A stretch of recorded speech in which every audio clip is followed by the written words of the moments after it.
Welcome to the Buck Stops here, the official podcast of NotInHallOfFame.com, and I'm your host, the Buck, Kirk Buckner, owner and operator of NotInHallOfFame.com, half alcoholic, half asshole. Seems to work for me. I brought back Vinny Lospinuso because Vinny and I wanted to take a look at the Pro Football Hall of Fame, the class of 2020. Pretty much went the way that we expected. Alan Faneca not getting in was a little bit of a surprise, but other than that, the Pro Football Hall of Fame generally does a very good job at putting people in who they're supposed to. And without any further ado, here's Vinny. Vinny, how you doing, my friend? Oh, it feels fantastic. Now I can push for Andy Reid's case for the Hall of Fame and not get shunned by trolls on Twitter. And that's sort of the funny thing. Before we sort of go into a recap of the Pro Football Hall of Fame finalists, or sort of the class of 2020, my apologies. And you and I sort of agreed nobody won more than Andy Reid in terms of Canton immortality. Nobody. Oh, I picked the 49ers, but I did that strategically, actually. Oh, because you wanted me to win a bet against Evan Nolan? No, it's because, if you remember, I jinxed the Ravens-Saints Super Bowl.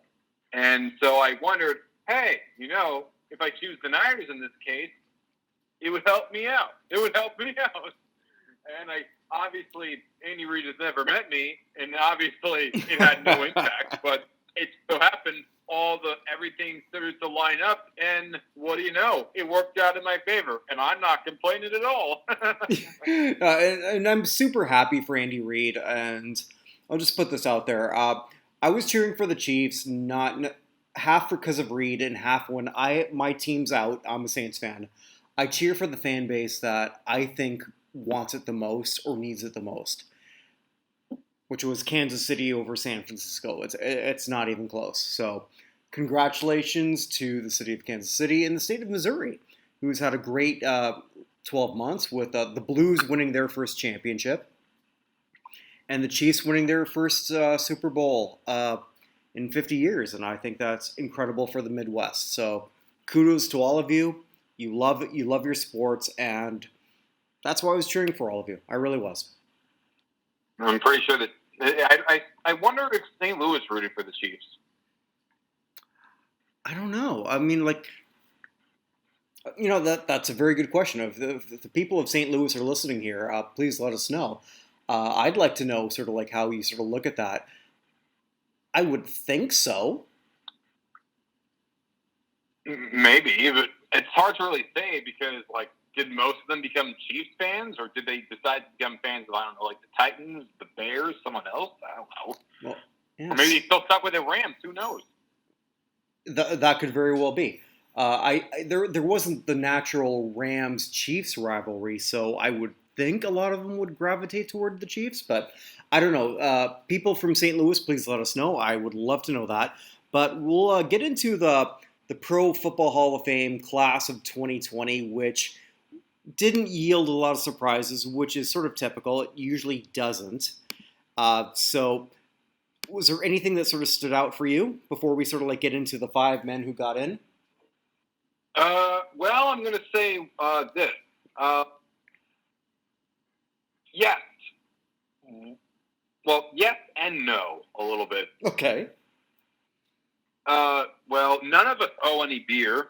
I can say that because the guy that I thought, my choice would be for sure, didn't make it, and neither did yours. So yeah, it kills itself together, and no one owes anyone anything. And also, thank God, I would think they would shut up, but they don't. Still, it's amazing. Come on, man. I already know where you're going. You're going to Mile High. Oh. All right, preach to the choir, because I know where you're going. Some of the people listening may not, but I know exactly where you're going. So dip into Colorado. Go ahead. When you legalize marijuana, you'd think people would be mellowed out. Okay, I'm from Canada. We were way ahead of that curve, but anyway. Jesus. Well, oh my God. Steve Atwater is finally in. Thank God. It's been 16 years. He was one of the guys I was really pushing hard for. Mm-hmm. He finally broke through. They can finally shut up about it. Now he's in. It feels fantastic. But, of course, knowing the Denver Broncos fan base, you would think they'd find somewhere to complain in this. You know they would. And, alas, they do. They did. Mile High Report. I've actually done an article for Mile High Report. Oh, did you? Okay, guy. so you wrote for Mile High Report? I didn't know that. Yeah, I actually did an article for them once. Okay. It's just stuff, Hall of Fame stuff, because, you know, they certainly have a few feelings on the Hall of Fame. Oh, yeah, well, especially with Randy Gradishar not getting in, but... So, and I fell down that same rabbit hole that you did, because, I'm certainly a lot more active on Twitter, social media, in the last 12 months. Steve Atwater and you and I both predicted correctly that he was going to get in. Mm-hmm. I think that he was due, and especially considering that Gradishar did not get in, we predicted anarchy if he didn't. Having said that, he got in, and then you forwarded me off a couple articles from Mile High Report where they were still looking to revamp the whole process.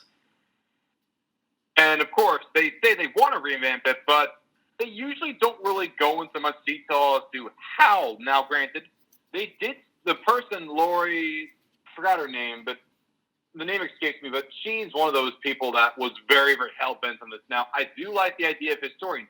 Having said that, Mm-hmm.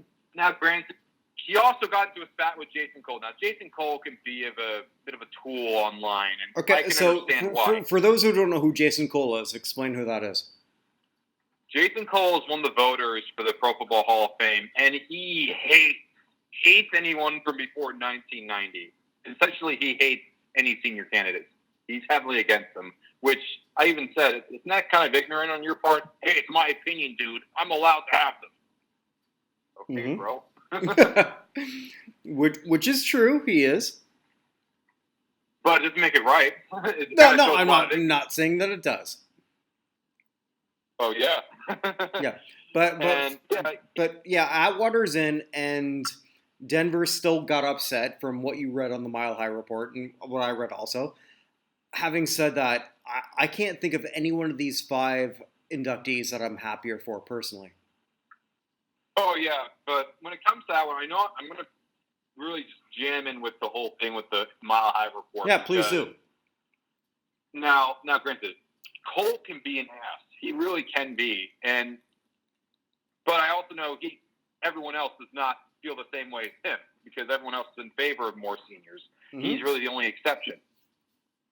But why would you ever, in a million years, decide to make personal attacks at him? You are foolish and you are unprofessional, and you deserve the criticism you're getting.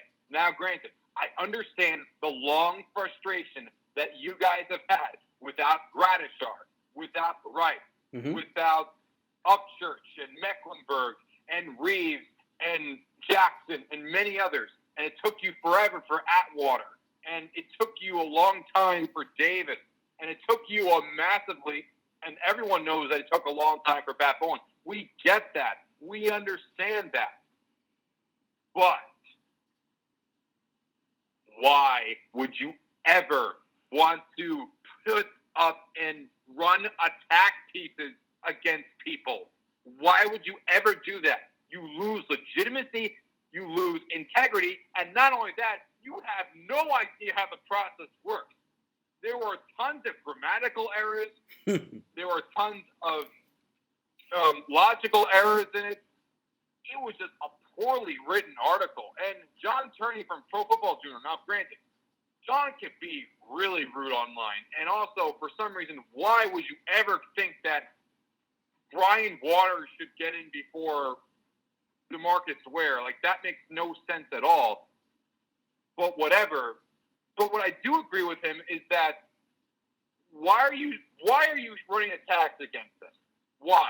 They're only going to hate you more. I'm not sure they do hate you, but they do know that the fan base isn't that great.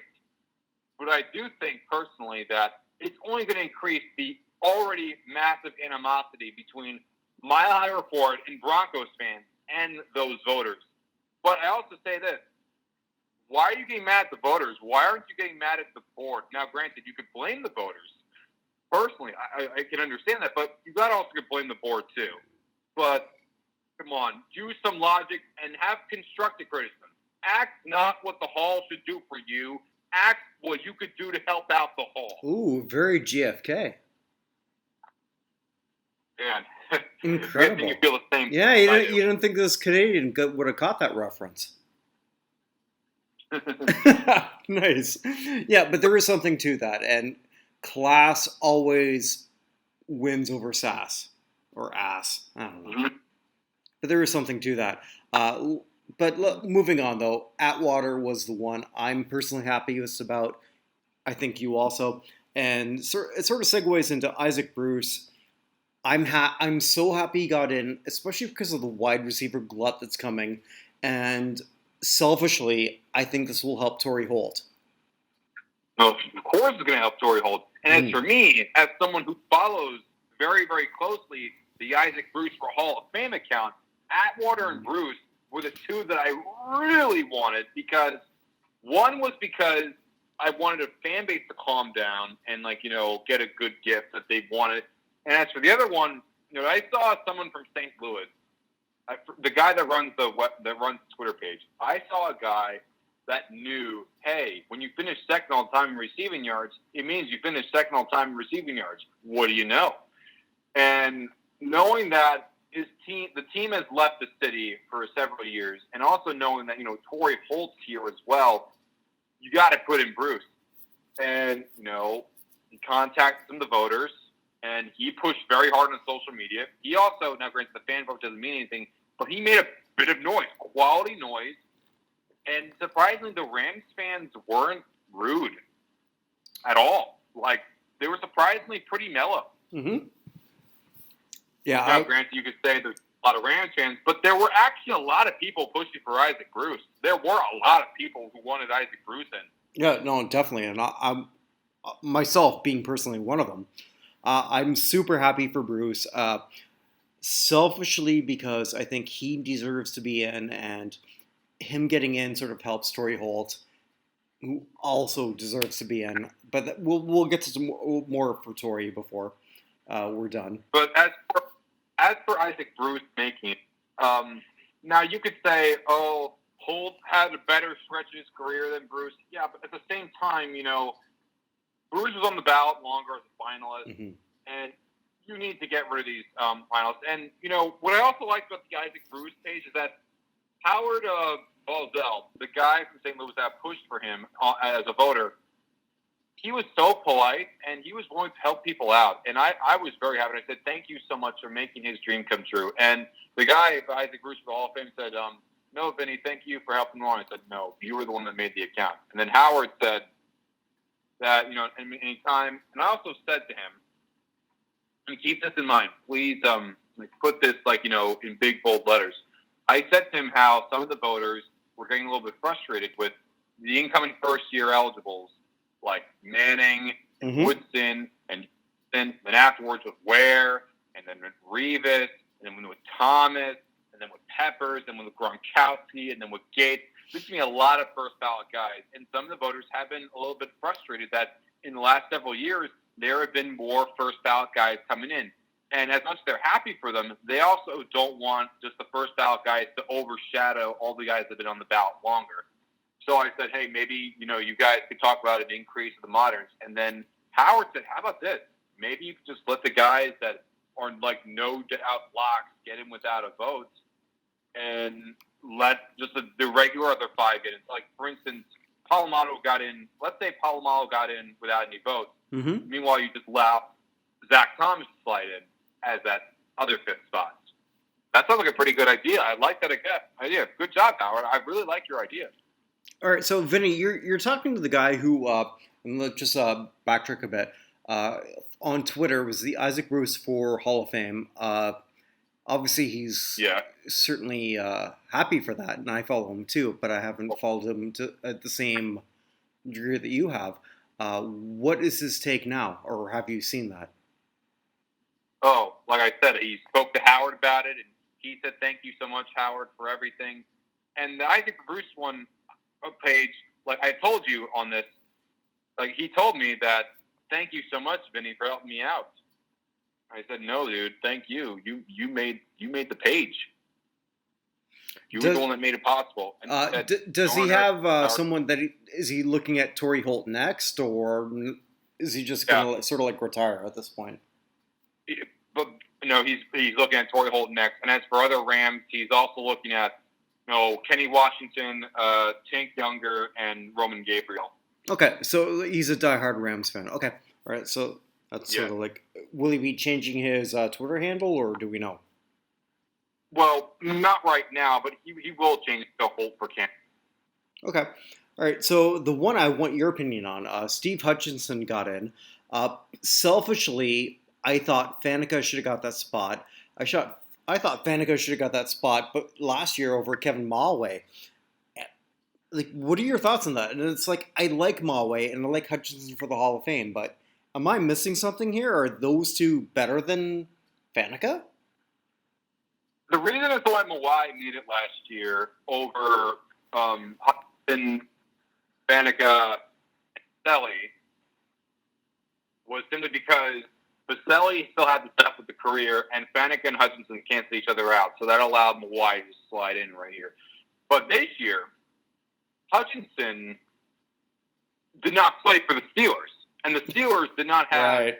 I know where you're going here. Yep. Shell and their first college, no doubt, lock Palomalu, which we'll talk about in a bit.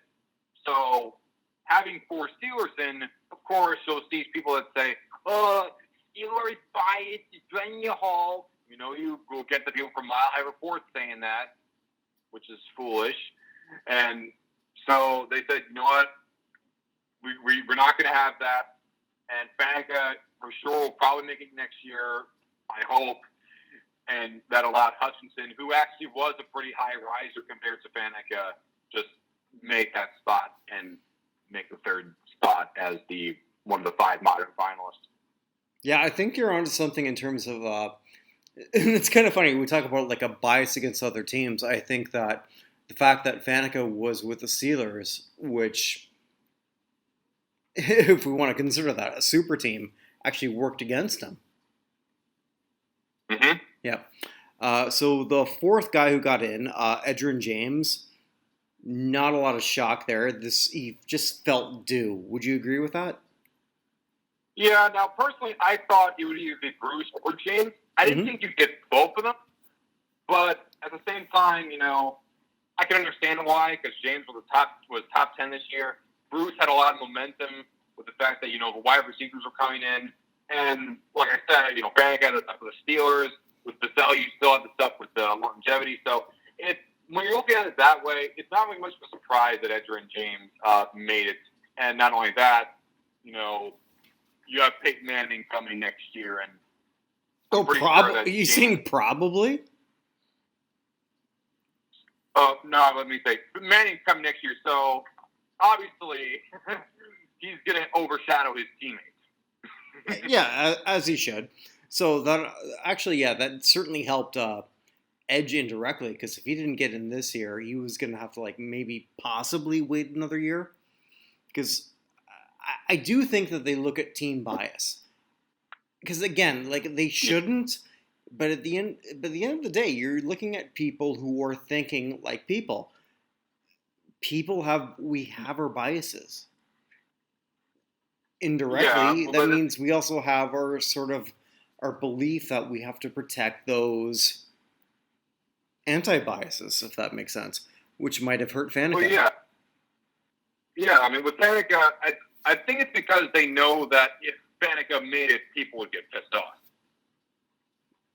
Mm-hmm. That's why. Yeah, and I think when you're looking at Faneca against Malway, Faneca against Hutchinson,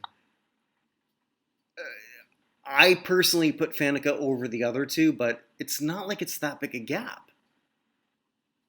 No, it's the gap is pretty minute. And Hutchinson was also first team all decade, and why really had no competition compared to other centers. I mean, we all say Cruz and Saturday, and I hope we see them as semifinalists very soon. But it's not really that much of a gap between Faneca, Hutchinson, and Miley. It's like literally plucking hairs. Mm-hmm. Yep. So the fifth guy who got in, which you called, I called, Evan called, everyone who had a brain pulse called, Troy Polamalu. Thoughts on Polamalu? Unless you're Peter King. Okay, I take that back. Sorry, my bad. What did Peter King say? Peter King did not vote for Troy Polamalu because he knew that everyone else was going to vote for him, and Steelers Twitter had a meltdown. Really? Okay, I missed that. Yeah. Explain that a little more. Okay. Peter King's one of the few guys that decided to tell people his votes publicly. So instead, he voted for John Lynch, and he voted for Baselli and Lynch. He voted for Atwater. He voted for Bruce. He voted for Baselli, I believe. No, maybe he voted for James. I need to look it back at there. But I know that he had Lynch instead of Polamalu. Obviously, Steelers Twitter could not handle it, even though Polamalu, I mean, King even said that, hey, obviously he was better than them, but because he thought, well, hey, everyone else probably knew that. That's why. But at the same time, I kind of get where the Steelers Twitter is coming from, because what if not only King did that, let's say like 5, 6, 7 other guys were like that as well, and they didn't have Polamalu on there. Mm-hmm. What if that hurt? What if that could have hurt Polamalu from not making a first ballot? I think it hurt Faneca. Same idea. Same idea, exactly. And and now that Steelers Twitter is literally tearing into Peter King. Scott Kastner is he's having a whole hit piece on Peter King right now. Another attack article on Peter King because he decided not to vote for Troy Polamalu. And I understand completely as to why. But at the same time, I also understand his reasoning. But I also find it kind of interesting how there's some people in Steelers Twitter that said that the Hall has a bias against Steelers, which I can kind of understand where they're coming from. The fact that, you just punish them because they're from a team that is well represented. Right. But at the same time, if you're a Broncos fan especially, you're going to say, oh, really? That's funny coming from you. Gradishar, we want Gradishar. Yep. You're so people who you want to see Gradishar die. You want to see his family suffer and make sure that no one in Denver gets to see it. You want to literally punish the fan base because you like the Steelers. Yeah, and let's just be honest, and that's a great point. Doesn't matter what fan base you are, you can sort of point at such so-and-so and say that there's a Hall of Fame bias. Sam's fan, can I say that for Sam Mills?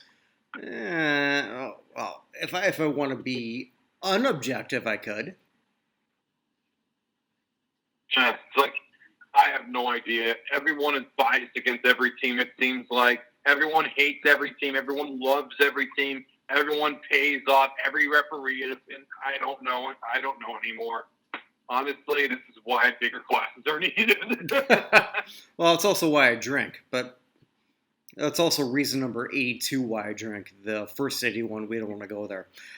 So I want to get your take here on sort of the process in general. You and I we talked over Twitter while this is sort of going on. 9 p.m. Eastern time was when they were going to make the announcement. By 7 Eastern, we already knew that. And I'm sort of glad because I live in Atlantic time in the Caribbean, which is awesome, by the way. Come to the Caribbean. It's awesome. And I was kind of happy because that meant by 8 o'clock I already had my article written. I was gone. I was already at the house, doing whatever I wanted to do. So we talk about transparency. They wanted to keep everything sort of together so that way they could make the NFL Network program good. Truthfully, I love the NFL Network. I love it. I love everything that they've done with NFL films. Having said that, thank God I didn't have to watch David Baker. Because I didn't. I was gone. I already left my house, wrote the article. I was out of here. I like David Baker myself, but honestly, sometimes many people have said that it sometimes comes across like he's a camera attention. Like he just cares for the attention of the camera is always on him.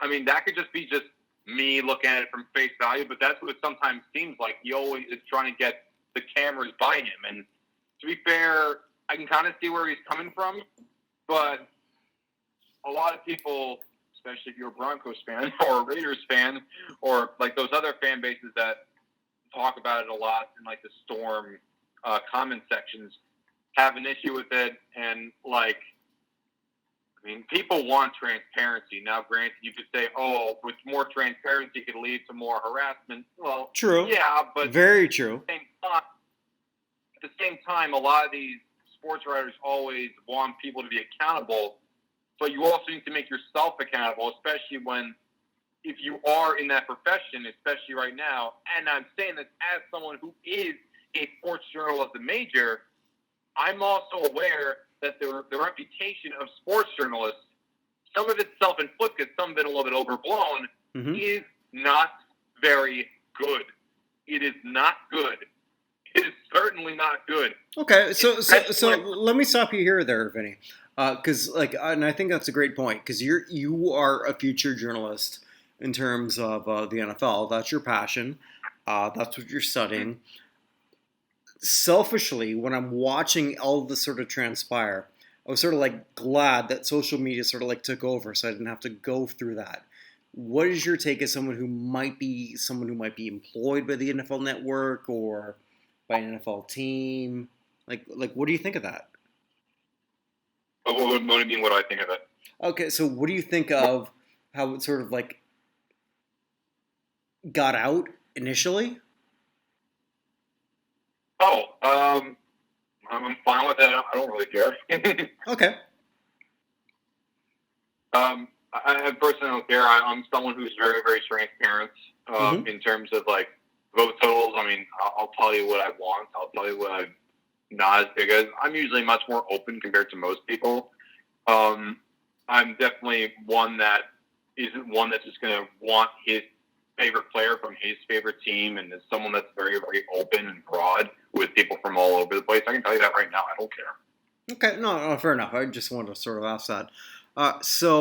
And one thing, though, when we talk about lack of transparency, one thing that is transparent, we do know out of the 15 finalists who were the first 5 cut.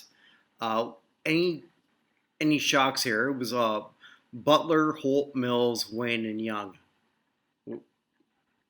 Young, I'm not shocked at all. It was a shock that he even made it as a semifinalist, let alone a final. No, I agree. Yep. I mean, Bryant Young, that is the final. Great player. I highly doubt he's not coming off of the finalist section. I can tell you that right now. But I think it's going to take him a few years before he cracks top 10. Mm-hmm. That's my perception of that. For Mills, I really want to see Mills in. I do find interesting how one of the guys said, just because your guy doesn't make it this year doesn't mean he can't make it next year. Okay, yeah, that's true, but this is his 18th year of eligibility. He has 2 more years left. Clock is ticking, guys. Understand that. You should know this.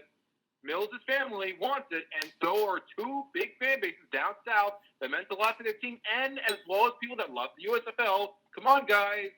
Hurry up. Clock is ticking. Torrey Holt, I think Bruce would have made it first. It's that simple. Holt was not going to be able to make it before Bruce. Everyone knew that.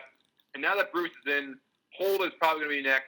However, Reggie Wayne is also a finalist. So this was his first year. So, all right, so beyond that, do you put Holt over Wayne or Wayne over Holt? Personally. That is tough because Holt was a semifinalist the last 5 years before this year, and Reggie Wayne made it as a finalist. So it was in his first year of eligibility. Because of that, I would say that the momentum's more towards Wayne. However, Holt, unlike Wayne, made the All-Decade team. Mm-hmm. But then again, Wayne also had Marvin Harrison as his teammates. So that also was a big reason as to why that was the case. But I would say because of seniority, I would kind of want to see Holt in before Wayne because he's waited longer. Mm-hmm. But even then, I think there's a pretty big possibility. In fact, I think it's almost a certainty that Calvin Johnson will make it as a finalist his first year of eligibility. Yeah, a finalist, but he's not getting in as a first ballot Hall of Famer, in my opinion. No, I don't see him making a first ballot. Of course, there's some Lions fans that are upset, that would be upset about that. But hey, have you heard of Lomas Brown? Please give him love, please. Okay, first off, we have to find a Lions fan, but that's another story. Yeah, and finally, Leroy Butler. Packers fans were the most outraged about this. Now, first off, I got to say, you already got a safety this year. His name is Bobby Dillon. Look him up. Second of all, the fan vote did not mean jack because Donald Driver, another one of your guys, didn't make it despite winning in the preliminary round. And Clay Matthews Jr., right, the father of a former Packer who might make it potentially, won the fan vote in terms of the semifinalist section and didn't advance. And Leroy Butler, third guy, 3 strikes, you're out, doesn't mean anything. And, of course, they're upset because, Butler is better than Atwater. And they don't say why. They just say because they're a Packers fan. Butler will make it, but he was not going to make it before Atwater. And, honestly, he's probably not going to make it before Lynch because Lynch has been on the ballot for now 8 years, and he's been a finalist for now 7 times. Mm-hmm. I mean, poor dude. And I saw people saying that Brian Young would make it because the 49ers are in the Super Bowl. Oh, people said that. Yeah, they did because they kept using the example. Ricky Jackson flew all the way to the top out of nowhere because the Saints were in the Super Bowl. No, that's an anomaly, and that almost literally never happens. Ricky Jackson was a rare outlier. Right. All right. Humor me while I crack open another beer here. Great sound. I wish I had that when I saw that person on Twitter that said that J.J. Watt only got 3 Defensive Player of the Year awards because he was white.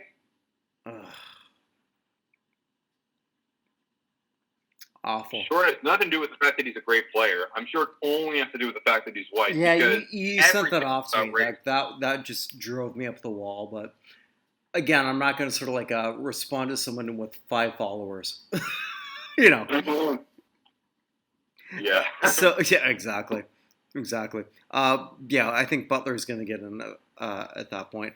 So the 5 who were the top 10, Faneca, we've already talked about that. John Lynch, we've sort of discussed that. He's gonna get in. He's like forever second tier. But Lynch is awesome. He'll get in. Mm-hmm. Seymour, I thought was going to get in this year. That was my guy that I thought would. I was wrong. Zach Thomas will. And Baselli. I mean, all 5 of those guys are going to get in. I'm not wrong on any of those 5, am I?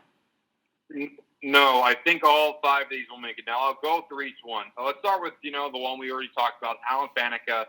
He should make it next year, but I don't know. It's so hard to say. I mean, people might as well just increase the number of moderns and seniors while you're at it because people just want more guys in. That's what it comes down to.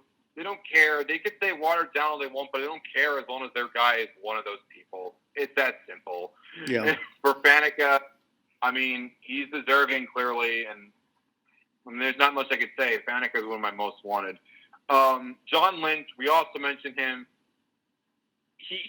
I would not be shocked. I think it's very likely he makes it next year. And no, it has absolutely nothing to do with the fact that Tampa's hosting the Super Bowl. That's bullshit. And I'm going to say it right there. I'm sorry for swearing there, but it's complete, utter ludicrous. It's nonsense. Because if that's the case, then how come Zach Thomas didn't make it this year? Miami was hosting the well Super Bowl. Said. And all these people that said, the Dolphins the Miami's hosting the Super Bowl, so that means Zach Thomas will make it. And yes, he did advance to the finalist round finally, and he actually broke into the top 10, which I thought would be possible. But Zach Thomas missed it. And, of course, you got those Browns fans that say, he didn't deserve it anyway. Clay Matthews Jr. is better. Well, no, he never was. So, of course, Dolphins Twitter by far, out of all these guys, Zach Thomas had the biggest outrage.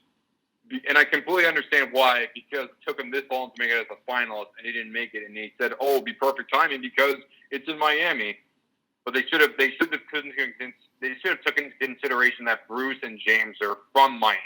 Mm-hmm. But I don't think that played any role in the vote at all. Yeah.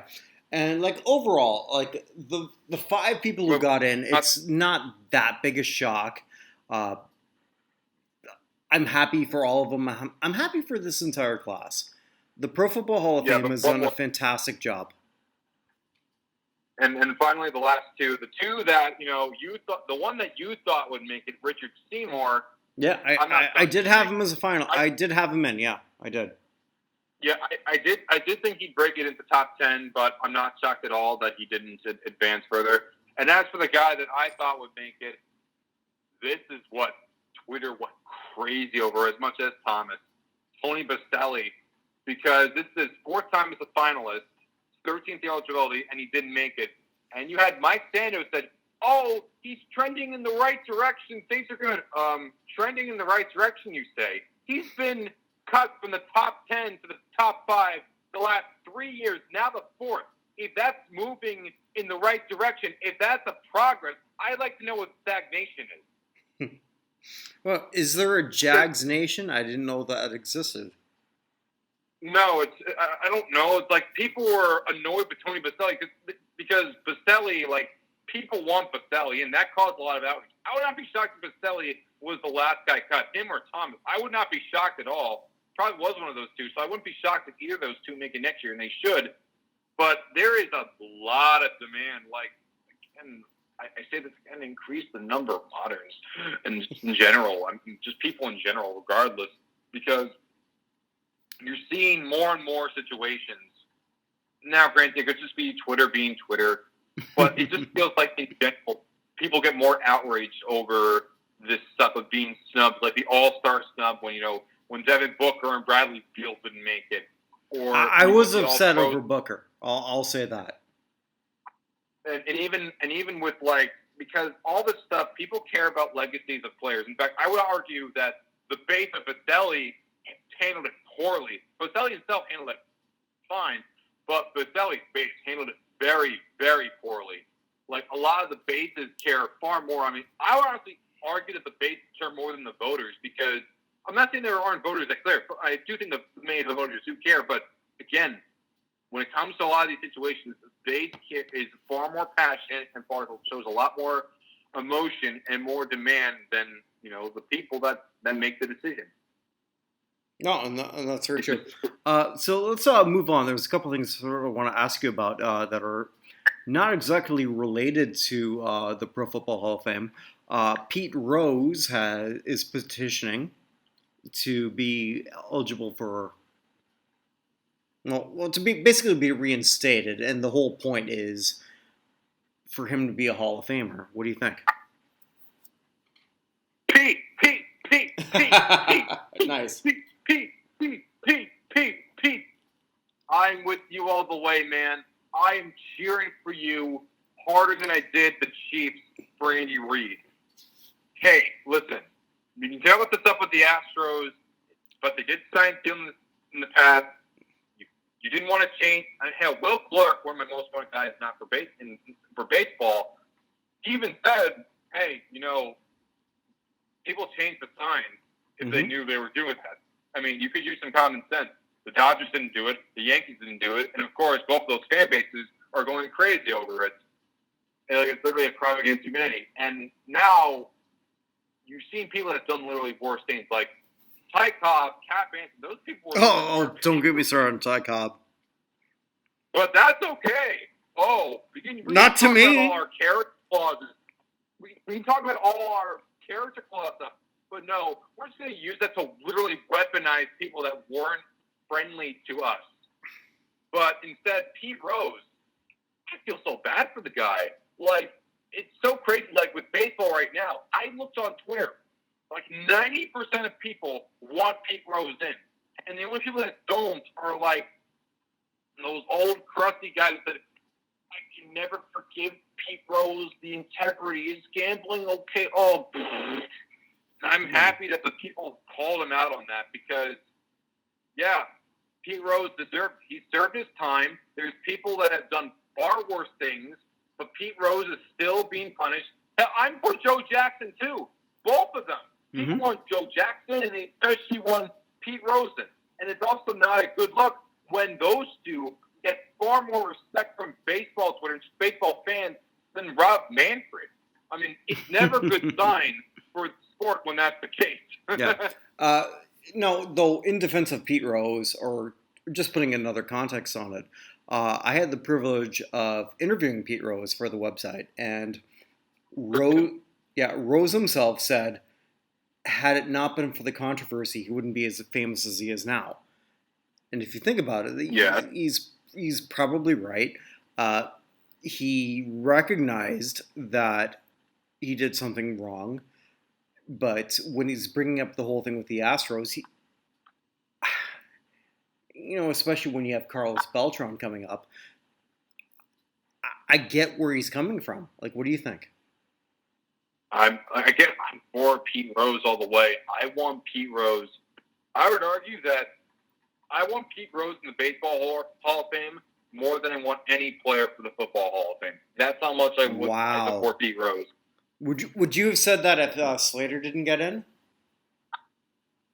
No. Okay, yeah, I didn't think so. No, like, I literally mean anyone. I'm including William Heffelfinger. I'm including Lobby Dilwig. I'm including Knox Emerson, Carol Rosenblum, Ralph Hay, Art McNally, Randy Gradishar, Drew Pearson. Literally everyone that I've had a big man crush for, Pete Rose is far above all of those people. All of them. Yeah. Every single one of them. And this is a completely different sport, and I want Pete Rose for the Baseball Hall of Fame more than I want the first guy to ever play the sport for the Football Hall of Fame. That's how much I want Pete Rose in. Yeah, and he very well could. Having said that, and just for those listening, just because he might be reinstated, he does not sort of like go to the main ballot. He would then go to the veterans ballot. Yes, but I feel like Twitter itself is not going to want that. I think they're going to want him to go in like that because Twitter does not like a lot of sports writers. A lot of Twitter does not like a lot of... Sure, but I mean, like the way the baseball one works, I mean, like you can't just put him on the main ballot. At this point, he would have to go on to one of the senior ballots. I'm aware, and if he does not make it on one of those senior ballots, there's literally going to be riot, if that's the case. Could be. It's just something that I think, and I just bring that up because I think people need to understand. Rose being eligible for the Baseball Hall of Fame does not put him on the Baseball Hall of Fame ballot. It doesn't.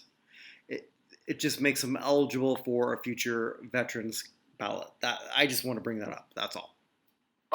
Because most people think that, if Pete Rose is reinstated, he'll be in like that, like no vote, whatever. Yeah, and it doesn't work like that. Yeah, that's not how it would. I mean, now, for me personally, if he's reinstated, I'd put him in immediately. But because I have the man crush for, listen, when you have the most amount of hits, RBIs, and at-bats than anyone else, are you shocked that someone like me has a massive man crush for someone like that? I mean, no. Of course I would have. Oh, Vinny, you and me both. I mean, when I had the chance to interview him, I was trying to act as cool as a cucumber. I don't know if I was, but I did my best. Yeah,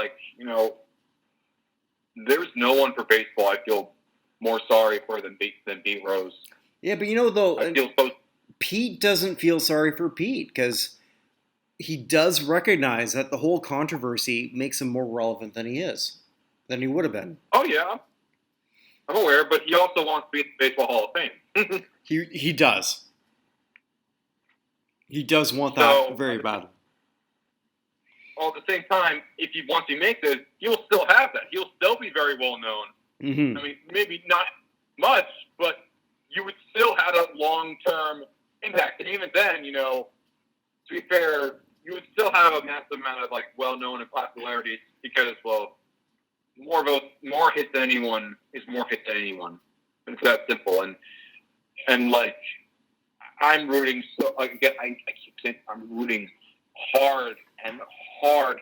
Now, granted, I don't think he has anything to lose in this because I think most people are going to be on his side. I think most voters are going to be on this side, and I think most people are going to be on Pete Rose's side. And yeah, there are going to be some people that would get upset if he gets reinstated. But honestly, at this point, get a life. Okay, but then, Vinny, what does that really mean, though? I mean, he showed up on Fox. Okay, so let's say he's reinstated, but the Baseball Hall of Fame says no. Okay, he's still shown up on Fox broadcast. He's still done stuff with the Cincinnati Reds. Like, what am I missing? How is he not exactly, like, reinstated for what purpose? He just wants to be in the Hall of Fame. Yeah, sure, but I mean, like, technically, he's back in the game in some capacity because, like, Fox allowed him to sort of like participate. I would imagine that Major League Baseball had some kind of yay or nay on it. I don't know. I could be wrong here. I mean, if he's reinstated and Cooperstown still says no, you're going to get a massive amount of outrage from a lot of those people because there's already a pretty bad reputation for them already. Can you imagine how it would be like if Cooperstown still says no? Oh, jeez. Oh, man. Which they could, and what? For they totally could because like Major League Baseball is separate from the Baseball Hall of Fame. Yeah, people keep thinking people keep saying the MLB is home. No, it's just like how people keep saying the NFL Hall of Fame. It's not called the NFL Hall of Fame. It's called the Pro Football Hall of Fame. If it wasn't called that, then I would have won it, and I would have never asked for Charles Hollis, who, by the way, I'm doing a report on for class. For Black History Month or Hamilton. If that was the case, I wouldn't even be advocating for them. And for Pete Rose, I mean, MLB and Baseball Hall of Fame are completely separate. I mean, they work together, but they're separate entities. Right. I mean, just allow. All I'm asking for, and what the people of the sport are asking for, is if there's anything positive come out of this whole Astros BS. Is that Pete Rose would be in Cooperstown. That is the only Amen, brother. I'd say. Amen. I'm with you on that. And honestly, with me, it is so much of a positive that it would completely outweigh all the numerous negatives that have come out of it. That's how much of a pedestal I put on Pete Rose, and that's how much of a pedestal I put on his potential induction. Because once that happens, he's eligible, and once there is that bond that's broken, I think for baseball, you're going to see a massive seismic shift in demand for guys that were old, guys that were newer, somewhere in between. You will get even larger class. I really do think that is a really big possibility once that happens. And I'm waiting for that shoe to drop, and it's going to be massive, and it's going to create an earthquake ripple effect. And I cannot wait for the reaction. And I cannot wait for me to wear a Pete Rose Cooperstown jersey once that does happen.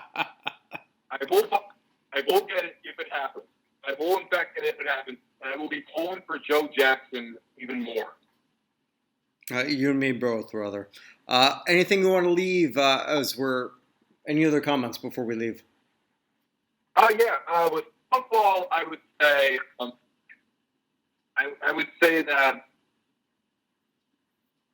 after this, I can definitely say, from your experience, are fans getting more hostile at voters than they were? No, it's not. It's not that they're necessarily more hostile. It just we can learn about it quicker. That's all.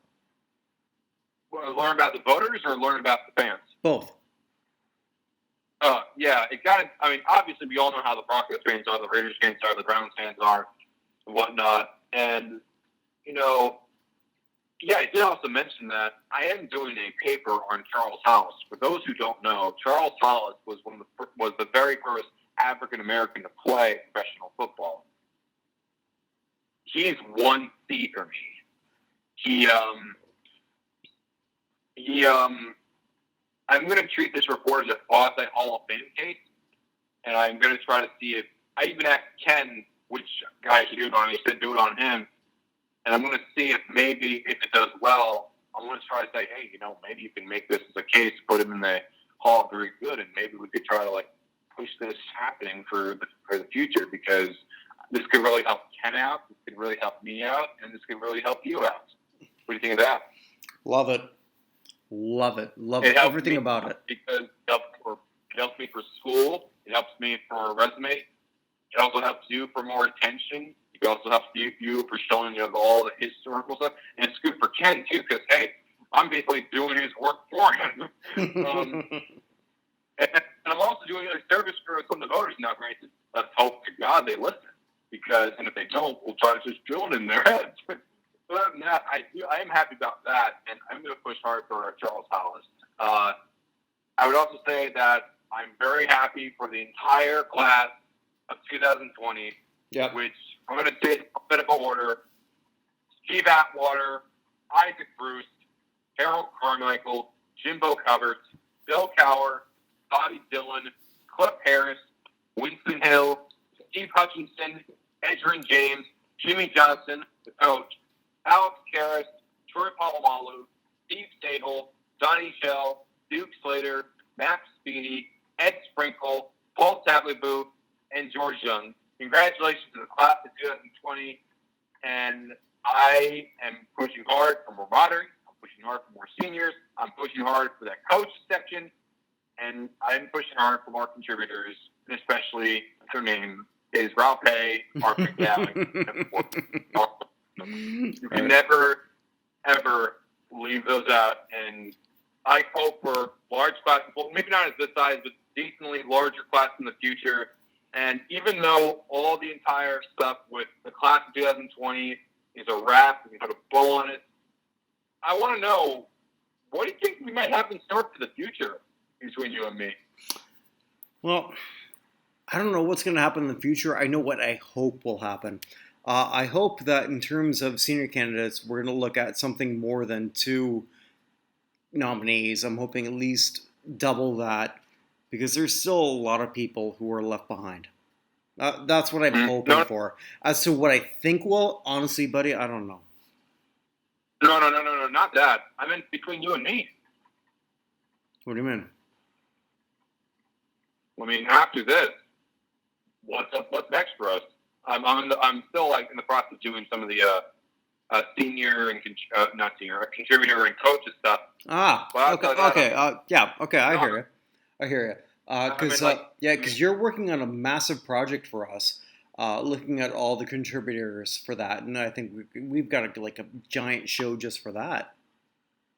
Oh, geez, can't wait for that. It's going to be big, and we might even do one in between. Who knows?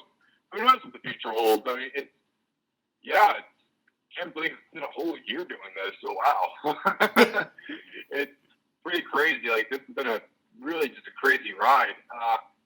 Riding over, brother. Riding over. Can't wait to do more of this stuff in the near future. Mm-hmm. Jeez, this has been a blast. Again, thank you so much for the whole year, Kirk. Can't wait to do more stuff for you in the future. And damn right we are. And congratulations to the entire class of 2020, and I'm so sorry, Drew Pearson, and everyone else that missed it. I'm rooting hard for you. And by the way, congratulations to all the Raiders fans. You no longer have to deal with the asbestos going into your lungs. Well, maybe they'll bring that with them when they visit the new Vegas stadium. Perhaps, but I'm also hearing that the stadium might not even have a completed roof yet, so we might have to stick with another year of this stuff. But hey, it's Vegas. They don't need. It's Vegas. They don't need a roof. It doesn't rain in Las Vegas. Who needs it? Anyway, this is cool. This is great, and it's going to be just. I hope it's just more positive things for the future. Never underestimate the power of social media. Never, ever, ever. Yep, and we'll be talking again in the next couple of weeks, I promise. And finally, one last thing. Pete,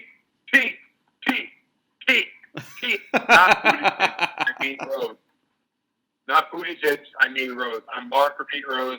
I'm with you, brother. Go get him, Charlie Hustle. I'm all here for you. I'm doing this for you, brother. I wish you nothing but the best. And again, thank you, Kirk. I will hope to do this with you in the near future. You are. For sure. Yeah. Okay. Thank you so much, bro. All right. Thanks so much. Have a good one. See you later.